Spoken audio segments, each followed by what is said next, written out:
G'day listeners, welcome to Barkarati the Sailing Podcast. My name is Jordan Spencer and it is not that time of the week where I get together with some really cool sailors and a couple of my idiot mates. This is a midweek special. BP did a bit of hard work at a recent Etchell regatta in Sydney because the Australian Nationals got canned, and he got a bit of data, a bit of sound, and we thought, let's just drop it out there and see if people like it. It's all for fun. Hopefully you enjoy it and hope some value to you guys there. So let's bring in Mr. Brett Perry. Greetings, Exalted One. How are you, bud? Oh, I'm still an idiot though, right? Yeah. Absolutely. Good, because I thought things had changed during the week. I thought maybe I'd escalated up the. Wow. Yeah. But no, yes, it is not that time of the week, and it is not the national titles for the Etchells. No, that's right. And it is not. He had a voice that could make a wolverine purr. Mr. Nick Bias. What's going on with Bias? Where is he? Where is he? Oh no, got to get stuck into him again. No, I did see that he was doing some Land Rover stuff, and you were concerned that he might have broken down again. Yeah, no. He's actually, we're trying to put the deal together with the brewery group, and I think he's in that meeting at the moment. So that's cool. Or maybe he just doesn't care about Etchells. Probably. I mean, he was going to be competing in the Nationals until that COVID thing destroyed that. But anyway, we'll go through that in the coming few minutes of this show. Yeah. No, he was definitely sailing in it. So he's got one he's sailing on. But all right, so let's get into it, BP. So what was the regatta? Tell us the regatta. Well, the regatta basically was put in place after the Nationals got cancelled. Obviously, they couldn't run a Nationals with only New South Wales boats here in Sydney. Mm-hmm. And so obviously there was the names of the people, the names like John Bertrand from Melbourne. Mm-hmm. Those who might be familiar with that name from Australia too. So there you go. Yep. Then we've got people from Queensland couldn't get down, and then we had Mark Roberts from South Australia couldn't get up. There was a bunch of others, and Bicey was going to come up, but so it not being available to be a Nationals, they decided to run a regatta called the Eton Cup, which was to be scheduled at the end of the year. But they did it on this time, moved it forward because they took advantage of the fact that the Gosford guys and the Newcastle guys and those people were still committed to come down. So we went and put it together. And in that short period of, let's say, 7 days, 32 or 33 boats entered. Right. Because there's as we hear every week, you're out there training all the time. There's a pretty full-bore training program going on in New South Wales at the moment. Oh, it's huge. I mean, there's no question that this fleet is putting in the yards, and it shows on the water. And I mean, every one of the guys that have been in the fleet for years are really loving it because they're having to pick their game up. And it's there's a whole bunch of new blood in the class, and that includes, as we'll go through later on, some youth teams, and and they're more than competitive with their competitive spirit. Okay. All right, well, just tell us what the conditions were like. Was it good? What was it like? Absolutely beautiful. Friday was a bit cloudy, overcast, but a building northeasterly, and then that sort of peaked out at 16, 17 knots. And then Saturday, a lovely sunny day, bit shifty, more into the east. And then same again for the Sunday, but very shifty on Sunday. So it made for great racing, made for frustrating racing if you didn't get your shifts right. But there was plenty of gold out there, I can tell you. So which club was it sail out of? Royal Sydney Yacht Squadron. Yeah, the Royal Sydney Yacht Squadron. So where was the course for those who are familiar with Sydney Harbour? Well, basically, most of it was ran out of Taylor's Bay. Yep. The last day we sort of moved over towards Clark Island and sailed sort of in that zone there. Yeah. Okay. Cool. And I'm guessing the racing was pretty close, knowing Etchells. Mate, unbelievable. And that's what I just tapped on a second ago. The guys that have been in the fleet for a long time are loving it because they're having to pick their game up, and there is no question. There's seconds in it, around the track. Yeah, cool. New or old boat, and let's touch on that. New or old boat. It is tight. It is tight. It is absolutely tight. All right, cool. So no one's put foils on yet? We looked at it. We did some testing, but they just didn't go any faster. Didn't go any faster with fours. No, it just would have gone slower. Still, nice idea. And I guess somebody won. Somebody did win, I should say. And, it was, I can't remember his name. Tom Slongsby? Slongsby. Tom Slongsby. I thought he was crewing. He was crewing it. Actually, I only one Jake Lilly was steering. So, I mean, doesn't change much the level there. Australian Olympic film representative. Really nice bloke, for those who don't know Jake. Absolutely. And so Tom Slingsby, let's get that correct. Tom Slingsby won with Jake Lilly and James Mayo in what was a very consistent regatta. So that's GT's boat normally, isn't it? What's that? That boat's normally GT's boat?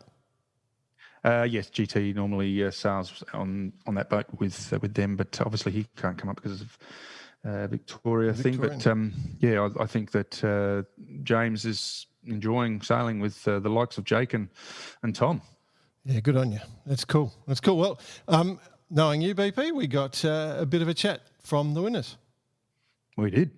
Let's have a listen. Yeah, thanks, Jordan. Thanks, Bicey. I'm here with the regatta winner, Tom Slingsby, not Slongsby, as he's known in the virtual regatta. You've taken out the Eton Cup, so good weekend for you.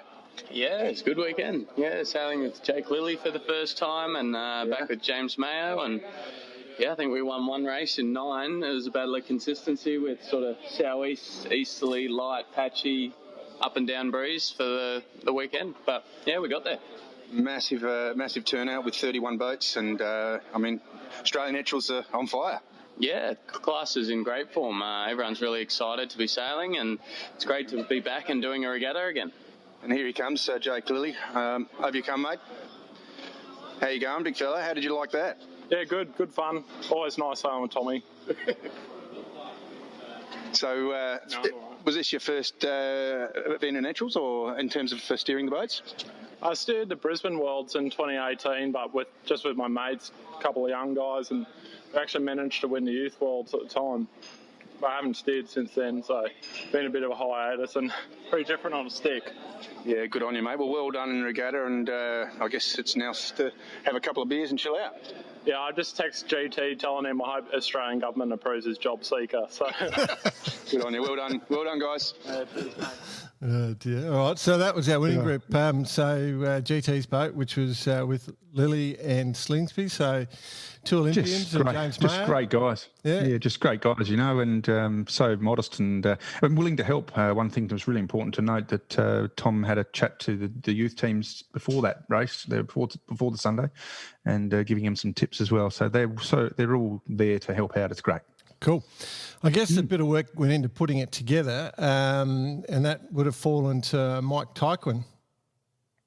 Yeah, Mike Tyquin is the Etchells Sydney club captain, our team captain, whatever you want to call them. They have a lot of different tier levels of people in the organisational roles, and he puts in the effort week in, week out, and I guess it's one of those positions in any class that goes sort of a little bit, under the carpet a bit, but the effort that goes in by people like Mike is huge, and I had a quick chat to him, so he was there, and he can explain a few things.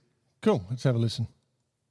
So I'm here now with Mike Tyquin, who is the captain of the Sydney Etchells fleet, and tell us about the event. How'd you go?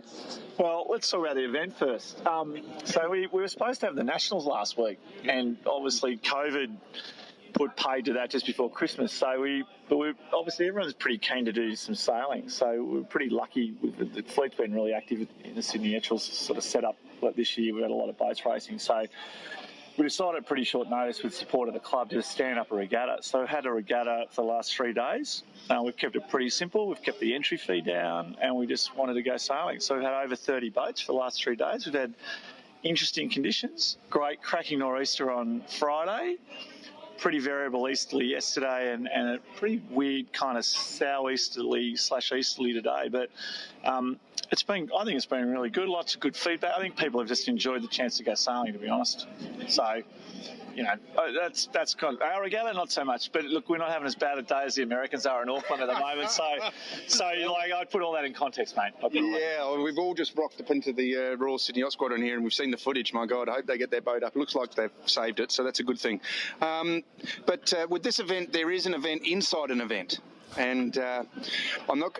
Excuse me if I get it wrong. It's the Mooloolaba Surf Club Cup, and that is an event between two boats. And I'll let Michael explain it to us. So here we go. Yeah, so we're at Mooloolaba doing the midwinters 2 years ago, and we were having a lovely dinner at the surf club last night, as the Etchells kind of guys are prone to do. And we were having dinner with the guys from Vincero, Nick Kingsmill and Peter Gardner and Rob. Just Peter Gardner, by the way, is Gardo, who we have mentioned quite regularly on the show. He's man without pants. Yeah, the man without pants. That's right. And so we're having a lovely dinner, and then Rob, I don't know what happened, but Rob got thrown out and all went to be pear-shaped. But we decided that night we should strike a deed of gift between the two boats for club racing at Royal City Yacht Squadron, and basically the deal is whoever wins the day wins a jug.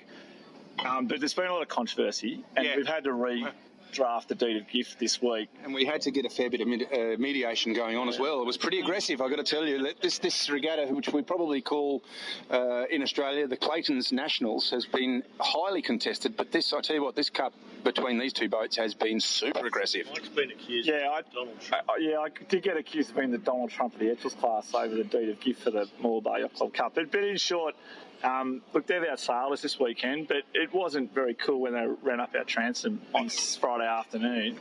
In fact, when I hosed the boat off, I've actually left the detritus of gel coat from the front of their boat on our boat as evidence of the fact they cleaned us up. So it's been an interesting couple of days, but there's a lot of interest in what we're doing. We fly a flag. The successful boat of the day flies a flag, which of course is a blue flag with a jug of beer on it. Correct. And there's a surprising amount of interest from other people. Everyone's got an opinion. That's what I found really interesting about it. All right, so, okay, I've got to ask you the question then. Officially, it's been up and down the last 3 days. Who's got the overall Mooloolaba Surf Club Cup? I hate to say it, they've got it. Yeah, they've got it. We're, even with the prang and the penalty jug, this is quite a complex array of sort of penalties and bonus jugs, but net of everything, the Vincero boys have got it, so good for them. For our international listeners, a jug is obviously referring to a jug of beer, jug of Carlton Draft. No craft beer. No craft beer. That's also in the deed of gift. No craft beer, that's in the deed of gift. It has to be a Carlton Draft, which is an Australian brew. All right, well, guys, thanks so very much, and good regatta, and well done, the Etchells fleet. Yeah, cracking couple of days, so we'll see everyone again soon. We'll do a bit more of this, I think, because it's going to be hard for people to travel for a little bit. So I think just standing up some pretty big regattas at short notice and trying to keep it simple and just getting people sailing is the name of the game, right? Yeah, good on you. Cheers. Thanks, mate. Geez, BP, I got to say, there's a couple of points that pop straight into mind for me on that conversation. The Mooloolaba Surf Club Cup, no craft beer, so they can't put Sailor's Lager in there. No, that's all right. We've got an already exemption in the deed of gift that went in after the interview. I did pull aside both parties, and we've rewritten the deed. That's better. So it will be in there. But it's only right and proper that they support beer made for sailors by sailors. Absolutely, absolutely. It's a slow thing. We're gaining traction, but look, it's really important. A couple of points: how serious that is taken. That particular cup. It is probably more serious than where they finish on the day. It's as long as they're in front of each other. It's very funny. It's very funny. Right. But the other thing that's really important about what Mike just said then is because of COVID and the fact that people can't travel, is they're working so hard just to keep people on the water. And I think it goes for every class around the world for that matter. It's a really good way of keeping the fleet strong and going, and that's what it's about from Mike's point of view. Well, I just want to point out some stupidity on those blokes' part, because where I live on the Sunshine Coast, which is where Mooloolaba Surf Club is, I could probably see it from my place if I got on the roof. There's a ratio of about 5 women to every man on the coast, because all the blokes have had to go away to get work and bring money in. And so there's a lot of mining people. And so you have a lot of very fit, very healthy looking, very attractive women roaming around looking for love. And the Mooloolaba Surf Club is a happy hunting ground for a lot of them, to the extent that my wife won't let me go there. Right. Well, I think what we need to do is we need to put up some pictures of these Etchell sailors, and I think that'll answer your question. They're wasting time debating beers, and then they're in for an interesting. Anyway, hey, as we all said, our overseas listeners will be flodding here now. No, as I said, it's very serious. It's down the line. It's beer. Okay. Well, obviously you sailed, mate. So how did your team go? Actually, very well. We put in the hours, as you know. In the winter, we were training at 6:30 in the morning. That you guys kept, giving me a bit of grief about. But we've put in the hours. We've worked hard, and we ended up 5th overall. So very happy with that. And we seem to just click and manage to sail up pretty well for us at what we consider a perfect regatta. Fantastic. Well, we've got some audio off your boat. Who are we talking to? Yourself. Did you interview yourself? Yeah, I gave myself a chat in the third person sort of thing. So no, I did not. I chatted to Will McKenzie, who's our sort of forward hand and tactician, a young guy out of Sydney here, and obviously David Dunn, the skipper. So I've got to say, sailing with these guys has been a true pleasure, and David's thoroughly enjoying it, and Will is he's infectious. That's the only word I can say. He is a bundle of energy. God, I hope in the audio they go, "Thanks, Brett, for your work this week. Don't know what you did." I'm so hopeful that comes up.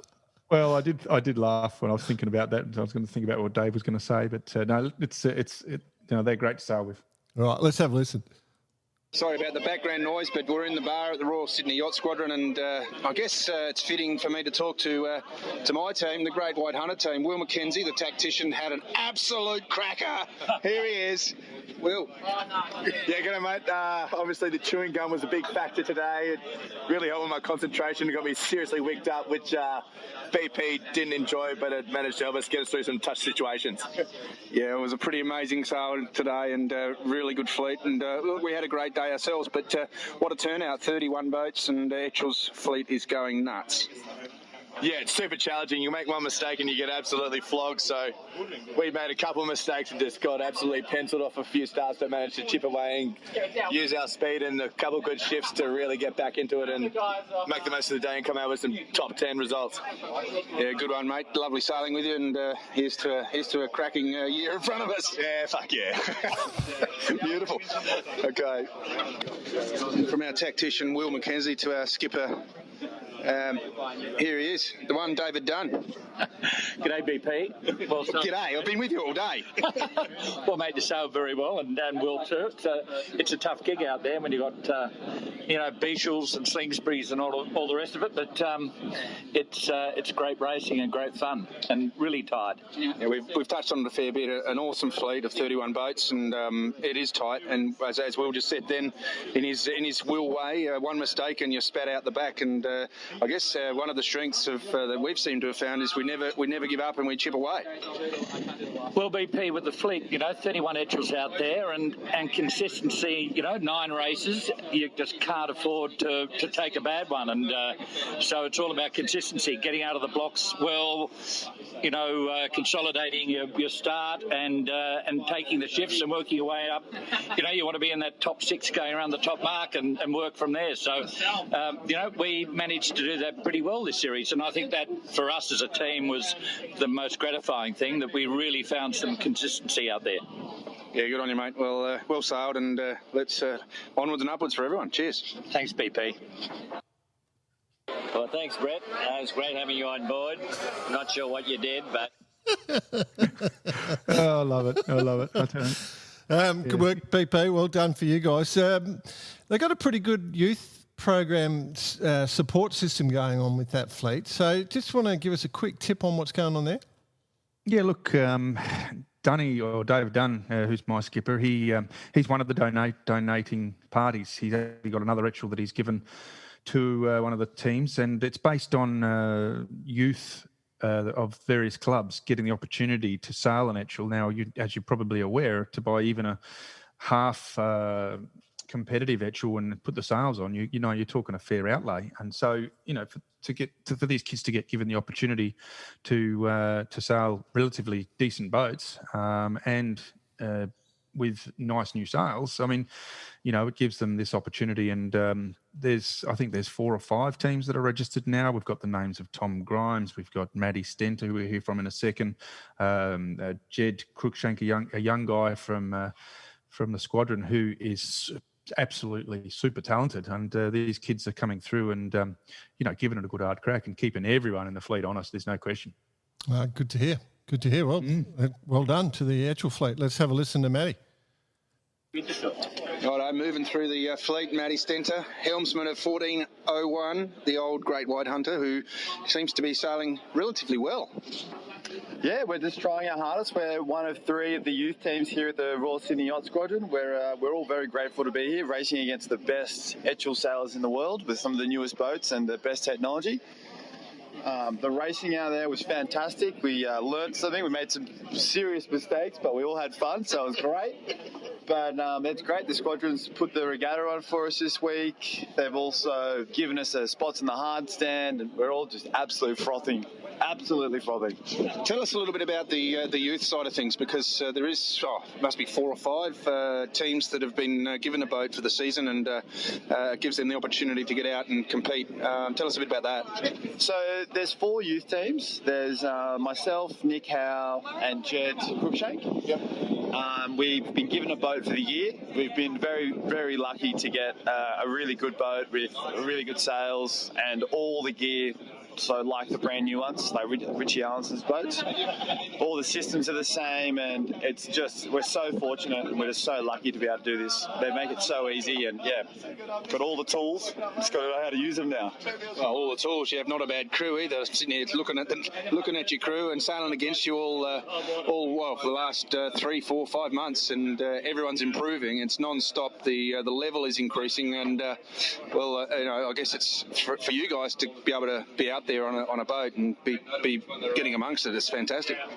Yeah, just to be here against like some of the world the world champion at the moment, Richie Allison, Cole Beashel, they sailed well. Then there's Tom Slingsby, the James Mayos, and all the Colin Beashels. Like, they're just that good. Yeah, no worries. Well, look, we all had a great weekend, and well done on your weekend, and let's keep moving forward.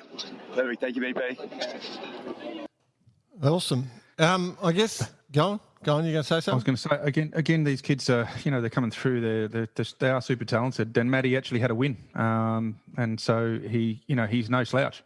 But in saying that, the others are the same. The others are all in the top 10 at times, and as high as Matty gets a win, and it's really cool. All right, well, moving on. We've got a couple of people that we give a lot of love to on the show, or hate or love, but love in that it's good banter, and we pick on them with good banter. So first up, who have we got? Well, we did get an introduction to this earlier with Mike Tyquin with the Mooloolaba Cup. It's only fitting to talk about the direct opposition who are involved in that, and that is obviously the crew of Nick Kingsmill's boat. And on that boat is Gardo. He's a man of few words, as you'll find out. But it is hotly contested, and Nick takes the reins and has a chat. But it's very funny. All right. So now I'm with Nick Kingsmill and Peter Gardo Gardner, who are heavily embroiled in the Mooloolaba Surf Club Beer Cup. Mike Tyquin, the club captain's had a chat to us already today about it, and it's believed that Nick has taken out the cup. So let's have a chat to Nick and see what he has to say about the Beer Cup. Thanks, BP. It's a very well sought after trophy, I can tell you that. Can you tell us what you've won? We've got a beer flag that we've won, and we've won over the course of the last 3 days, I think, about 9 jugs. 9 jugs? Well, hang on. We're going to go upstairs. So apparently it's going to the room. Gardo, what are your thoughts on the way it all panned out? I think it panned out very well, BP. And it's very true that they do owe us 9 jugs. So do you think that coming to an event like this, you're focused on overall standings or just the beer cup? Just the beer cup. It is just about the beer cup. But hang on, in all seriousness, what a fantastic weekend! 31 boats, few little bingles. You had a bingle. Tell me about the bingle. We did have a bingle. We're going to the room on Monday night, I think. And can I ask? Well, you had obviously a major bingle, which we won't talk about. But what about the other bingle with the guy you're in the beer cup with? Yeah, Pete gave a tickle in the bottom. So they actually crashed with the people they've got beer bets on with. Anyway, that shows how tight it is when it's all about that. Great racing, great weekend. Gardo, well done. Thank you very much. Yeah, good on you. Man, a few words. And cheers, guys. You can't put it on. I'll tell you what, it's tight. And it's true. It's true. Gardo did give Mike a bit of a nudge and left half his bow on Mike Tyquin's transom. So yeah, there you go. Very hard to win a protest when you've got damage on your bow and they've got damage on their stern. Well, they didn't have much damage on their stern, but they actually kept the pieces of glass on the boat. All right, well, so yeah, I'll rephrase it. When you've got a mark on your bow and they've got a mark on their stern, it's very hard to go into that protest and win it. I guess the other one you got to was someone I've never heard of before. It's Squarky. Yeah, Squarky. I think his name's Mark Bradford. I mean, Mark Bradford Squarky. I don't know where Squarky comes from, but people call him that. Yes. Now, I'd never met the guy before either, but he came out. No, joking. He came out and shone. Now he's in an older boat, and 947, I think the number is, and he showed us all up. He sailed a cracking regatta and ended up second overall. And we'll talk about the results later. But he's just Squarky, right? Yeah, indeed. Well, it is loud. It is loud in the club, I can tell you. And talk about loud. Here's a man who loves being loud. Squarky, second. Sounds like I'm in a trap here, BP. Who records me in a bar? Well, I can tell you what, if looks could kill, I was dead. Hey? What a mark. Couldn't you hear me? It wasn't the hair. I just saw that the eyes were looking at me, and I'm going, holy shit, what have I done? All I do is pull ropes. Bar karate fans, there was an incident today. But we're still friends. Are we? Well, I'd like to think so. But anyway, hey, what a weekend. Great weekend. I tell you what, your results are super consistent, and that proves that you don't have to win a race. You just got to go through and be consistent, right? Look, Etchells have always been about the same thing. It's just getting good starts is the key to it. But 30 boats, great fleet. What a fantastic day on the harbour, or 3 days on the harbour. Wouldn't want to be anywhere else. And what about your crew, Mark Knocker, Nossiter, and Will McCarthy? Knocker and Will. I mean, come on, stand up Australia. That's all I can say. Stand up Australia, right, mate? The most Australian team you've got. Exactly right. And Australia Day's just around the corner, so very, very bloody good, mate. Yeah, good on you. Hey, well done. We've spoken to Tom Slongsby. Tom Slongsby, he won the regatta. That's his new name's Slongers, by the way. Yeah. I competed against him in the virtual Sydney Hobart. He didn't know that he was in it, but he was. Anyway, yeah, but he's had a great regatta, and you guys have had a great regatta. And just in general, Etchells, yeehaw. Yeah, look, I mean, I think if you look at the results, there was boats of all different ages and different elks. Gardo was up there. You know, I think it's just there's a lot going on in the Etchells class right now, but I think 30 boats sailing, club racing, having a good time is what this class is built on, and I think we should just stick to it. All right, good on you. Thanks, mate. Well done. Cheers, BP. So you've got to have a couple of Olympians on board to get to the front there. Is that how it works? Oh, mate, I'll tell you what, there's a few out there. I mean, it's like I said, it's super competitive, and it seems to be everyone wants to get involved right now, and why not? You know, get in there. Cool. All right, this last piece of audio is from the presentation, and it's pretty important, you said. Is there the reason this one is so important? Well, basically, the cup itself is very, very famous. It's from World War One. Okay. From we heard Nick Kingsmill's discussion earlier. He'll actually explain it in in the presentation, but it's quite a cool story about a returning soldier who was his great-grandfather, I believe. Let's have a listen. I like a good story. Let's have a listen. Yeah. There are a couple of things I also want to do and say. The first is to welcome a few people to the fleet. So Mark Tolhurst is here somewhere down the back. So welcome, Mark. I think this is your first regatta with us as a new member of the fleet. So good to have you and the Viking in the program. It's also good to have Sklark here, I think, as a member of the club. Welcome, mate. Welcome to the fleet. Welcome to the Sydney fleet, at least, anyway. Hopefully a bit of added credibility for you, which would be a nice thing for you. But you never know.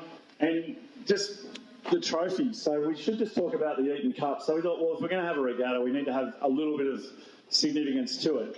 And usually we race for the Eton Cup as part of the Port Jackson Championship at the end of the season over 3 races. But this year was short notice, and thankfully with Nick Kingsmill's support, who I'll explain his role in a minute, we agreed that we'd strike the trophy for the Eton Cup as part of this regatta. And I think that's going to be a bit of a pattern for the year. As some of you know, I've had the recent misfortune to become a governor, and I'd have to say we're probably pretty unlikely to have a lot of big sanctioned events over the next year. Perth's under review, Mooloolbar's under review. So from a fleet perspective, we want to have a lot more events like this. Relatively short, simple, get the participation to as large and as high as we possibly can. So I said to Nick the other day, we need to race for a trophy. Can we race for the Eton Cup? And Nick said yes. And Nick, would you like to come and tell us about the Eton Cup? Yeah, thanks, Mike. This is a trophy that my great-grandfather won for shooting in Muswellbrook just prior to the First World War. Then he went off to Gallipoli as a captain, landed on the first day, left on the last day, and won a military cross on Gallipoli, then went to the Western Front and came back to as a magistrate and major in the AIF. So I had it in the and donated it to the club many years ago. I looked at the winners of it previously. Ian Murray's won it, Michael Coxon's won it, Dave Clark's won it, Dougie McGain's won it.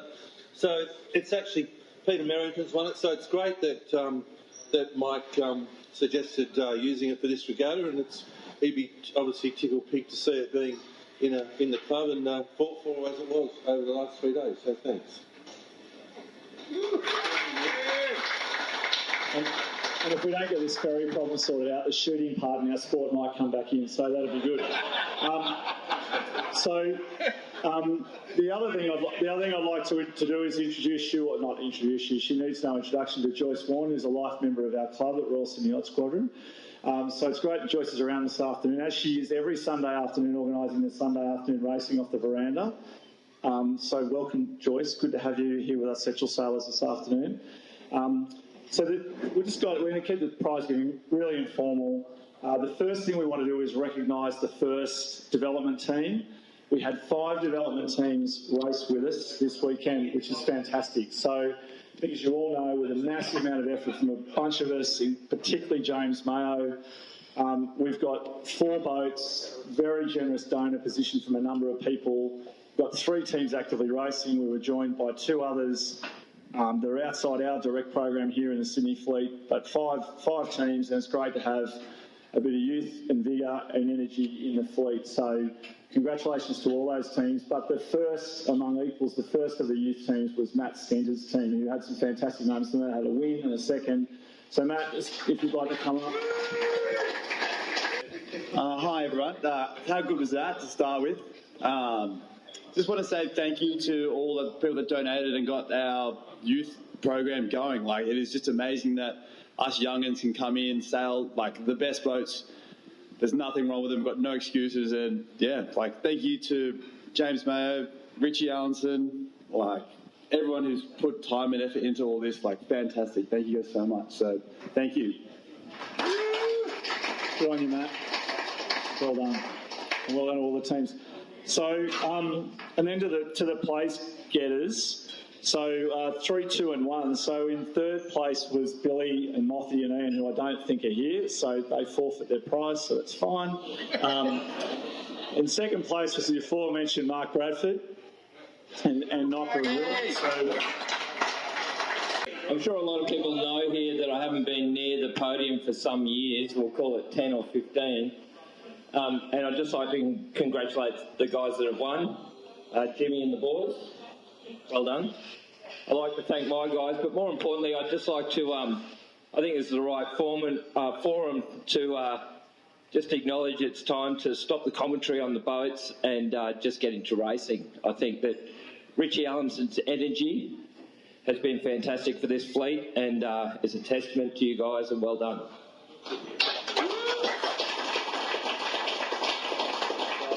Thanks, right, well said. And last but by no means least are the winners of our regatta, which was James and Jake and Tom. Here's James here. So congratulations, guys. Well sailed. And we present you with Eton Cup. Joycey, thank you. It's been a few years since we've sailed together, eh? But they were fond memories. So thank you. It's lovely to have you here. And thank you for all your help. Thank you, Jake. Thank you, Tom. I just want to acknowledge, it's been a really tough road for Jake with the Olympics coming up, and it's extended through to this year, and just want to wish you all the best. And I know it's been a huge challenge for all those athletes to continue on that journey, but we're right with you for going forward. So thank you. And I just also want to acknowledge it's so nice to see so many new faces here and old faces, and the intermediate, the youth guys. It's just so refreshing to have you part of our fleet, and there's a big push to really get you more involved, and we just want to make sure you all feel as welcome at any time. And if you ever need to step up and talk to any one of us, that's what we're here for, is to part the knowledge and to make your journey as good as ours has been over the years. And thank you all the race organisers and all the volunteers. You did a fantastic job.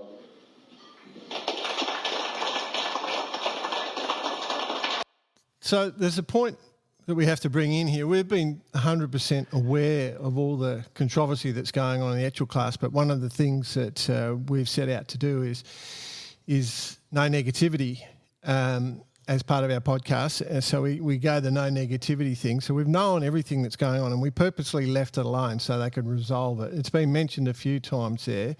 I still feel that it's not our place to sort of contribute in any way. Should we even explain it for those who don't know, or? Well, look, I don't think it's about explaining the situation. I think it's just about accepting and getting out and sailing. And let's be honest. The results show exactly what the argument is about. I mean, you've got new boats and old boats competing against each other, and in the top 10, it was a mix of new and old. And if you go out there with an old boat with old sails, and you can still compete. That's the answer right there, and I don't know why people aren't looking at that, and that's all we need to say.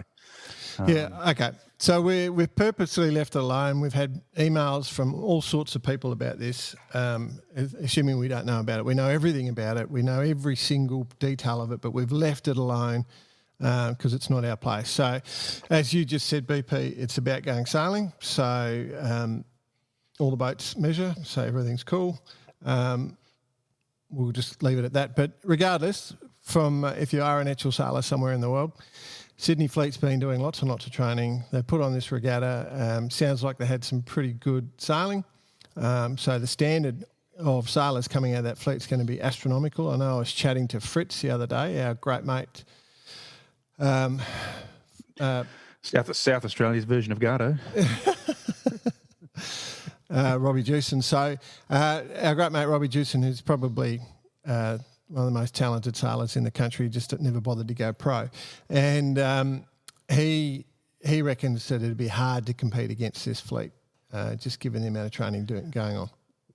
Well, I actually did bring a good discussion in the other day about it. If it was the Nationals, that those guys would have been more than competitive. They would have toughed it out at times, but I'm sure they would have worked it out. And it's like I said, it's one of those fleets that is just committed to being on the water, and that's how everyone should approach it. Cool. No matter what class you're in, get out there and do it. All right. Well, we gave you a bit of publicity there, BP. We had a bit of influence with the decision making. So, but for other classes that are out there, if you are interested in promoting what you're doing, we are 100% behind it. We would absolutely do specials on classes. So if you want us to talk about your class, we actually have put in our programming to do a regular feature on a different class at each time. So we're just deciding those classes at the moment. And if you want to influence our decision and push yourself to the forefront, reach out. But the trick is, if you want to make it work, get somebody who's entertaining to talk to, somebody that's going to be up for a bit of fun and a bit of laugh. And we'll learn about your fleet and the type of boats you're sailing and rah. And I mean, we're talking class. We don't want to just hear from a yacht club specifically that there's random people out there sailing. We want to talk about different classes of boats and opportunities. And if you're doing something really cool, we'll let people know. Yeah. And it's easy as going onto your voice recorder on your smartphone, if you've got a smartphone. Most people have these days. And just make sure you keep it out of the wind and hold it to the person's voice as they're talking. It's simple as that. Yeah. It's not hard. It's not hard. Nothing's hard. Anything else from you, BP? No, mate. Just, again, thanks for the opportunity to have a chat about a class that I'm really enjoying.